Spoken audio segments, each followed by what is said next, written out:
Tiny Games here, welcome back to the channel. Today's video is, I guess you could call a slightly shorter video. So this is just a video of me extending my Mulan inspired area in the Forest of Valor. Now for this I do want to add in the Asian inspired houses.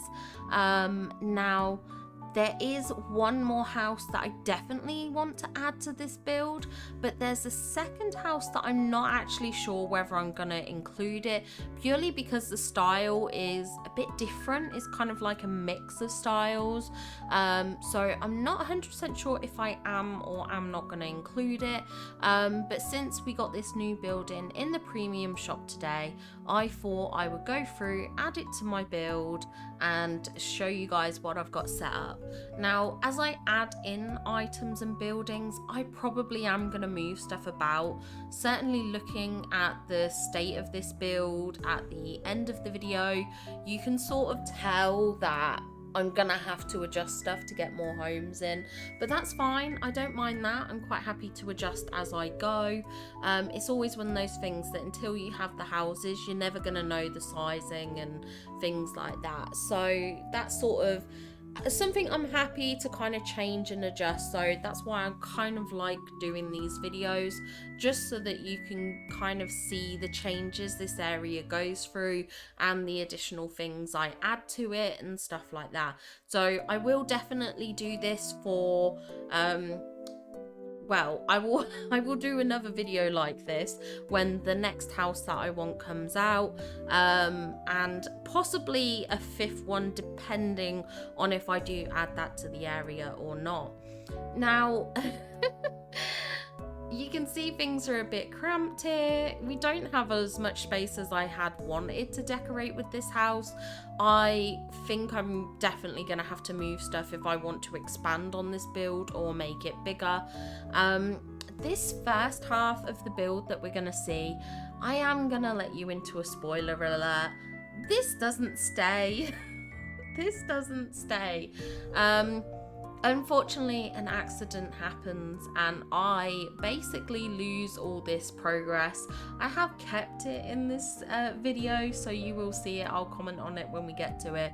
But there might be some things that you're looking at now, and then later down the line you're probably like, wait, what happened to that? What happened to that? Well, it's because it changed. It changed.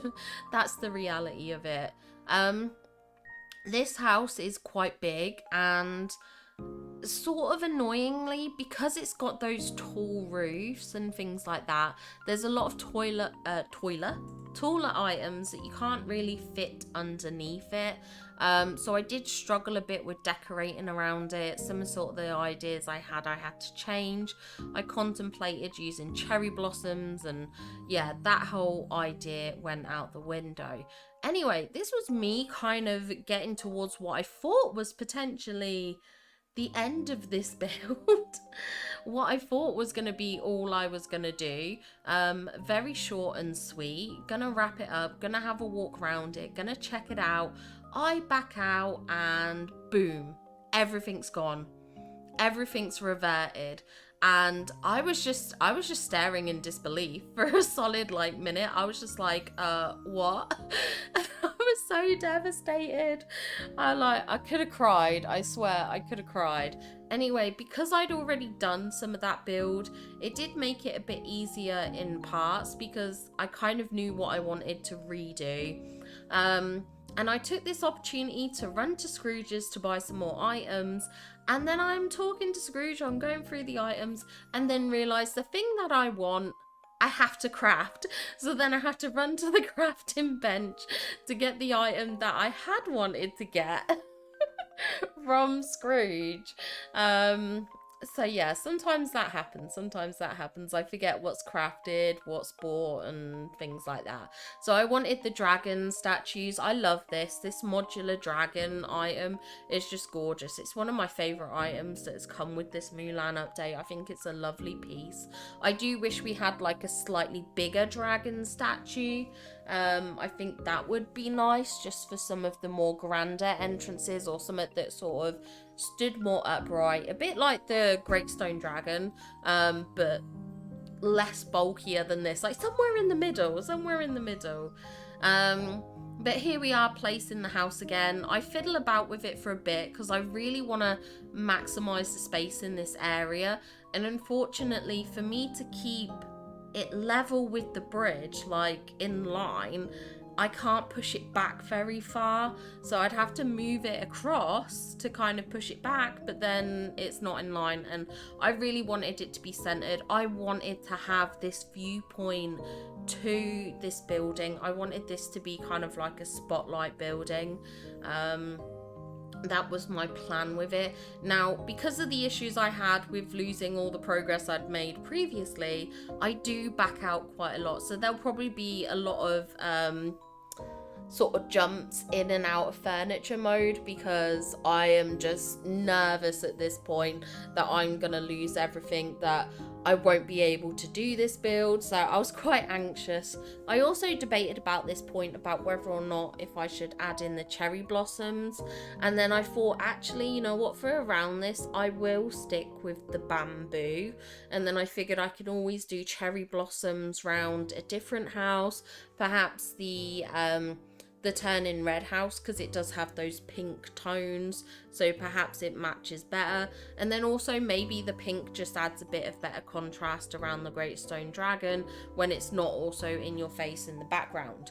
I also think that because of using the bamboo, I could use that wall section to kind of almost like hide away the ice, because obviously this part of the Forest of Valor, there is that icy bit that leads up to the frosted heights, and I kind of wanted to disguise that as well. So the bamboo's pretty good for doing that, to be honest, so that's why I stuck with the bamboo as well. Anyway, what do you guys think of this premium shop house? You're gonna have to let me know your comments down below. I was a bit surprised that it's only one room.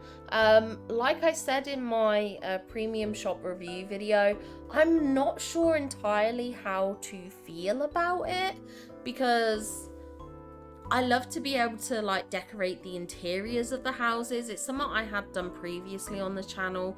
I have decided I'm not decorating the interiors of the homes until everything's set up for my more permanent village kind of thing, because I don't want to have to redo stuff again and again. So when I got rid of all those extra houses, I got rid of all the interiors. So I don't know how to feel. I feel in a way it's kind of restrictive, because you're set to how you can decorate inside, but also we've only got one room, which I feel is a bit of a shame, because then we can only decorate one space, and I love to be able to decorate multiple spaces and kind of give different vibes and stuff like that. I'm not sure what the reasoning is for this one to not come like that, but I am curious if other houses in the future will also do the same. I feel like if they're going to do that in future, they really need to have like a disclaimer saying, hey, this is a one room house skin kind of thing. Because there's a lot of people like myself that do place the house skins separately, not just as overlays for their main house. So in that case, we are kind of limited in how we can decorate inside. And it's just kind of nice, I guess, as a heads up, really, if they do that. I just think I'd prefer a bit more clarity on that. I feel like that a lot of the time with the premium shop items. Like, it's a premium item, we're spending our money on it, we should know what we're getting kind of thing. And this isn't a major complaint or a major slight at Gameloft, you know, I adore this game and everything like that, but just kind of like my own personal thoughts on the matter. I would prefer to know a bit more upfront sort of what I'm getting, because like if I had planned out the rooms for this building, which I hadn't yet because I hadn't fully decided where each house was going in this area, then I might have like had plans and ideas that suddenly I couldn't do based on sort of an assumption based on what their previous houses are. But you'll have to let me know in the comments down below what you kind of think of that and whether it's something that you like or not.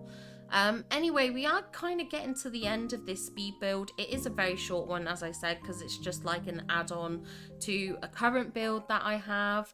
Let me know what you think of it in the comments down below. Is this a building that you're going to be decorating with in your valley? Do let me know your plans for this, if you've bought it from the premium shop or if you are avoiding it and saving your moonstones. For now, I do just want to say a huge thank you and shout out to all my channel members. You absolutely mean the world to me, and your support is just unlike anything ever. So thank you so much. And then to all the people that like, that comment, that are subscribed to the channel, again, huge thank you. I appreciate every single one of you. We're just going through the walkthrough tour. It's only at night. There's going to be a little bit in a second where I get stuck because only one of the sides you can sort of access round and the other side is a bit kind of closed in. So just to let you know that as a heads up. But I hope you enjoyed this video. I hope you like this speed build. Let me know if you're going to take any inspiration from it or if you've got a completely different idea of what you kind of want to achieve. I would love to find out, and feel free to join the Discord and share any photos of any builds that you do make. But thank you so much for your time today. I do hope you have a wonderful day, and I'll see you all in the next video. Bye guys!